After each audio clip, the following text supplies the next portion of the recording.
Le thème est le tigre Ying, et que le tigre Ying. Une place d'honneur rarement conférée dans l'histoire des expositions au Musée national de Chine. L'inscription, la fonction, l'ornementation sont autant de sujets d'exploration dans la présentation qui racontent aussi comment ce récipient de bronze légendaire est rentré chez lui après 159 ans. Outre le tigre Ying, 7 autres reliques de la même période sont exposées. Nous avons également fourni des informations générales sur l'ancien palais d'été, tels que des projets d'architecture.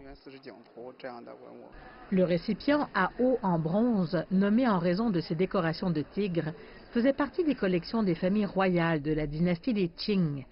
Il est passé entre les mains de l'officier de la marine britannique Harry Lewis Evans.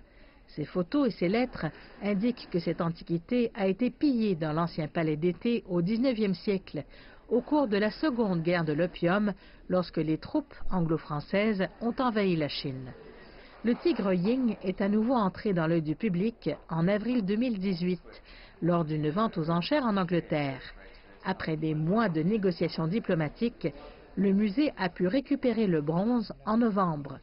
Ces efforts ont abouti à une collection de plus en plus vaste de reliques retrouvées.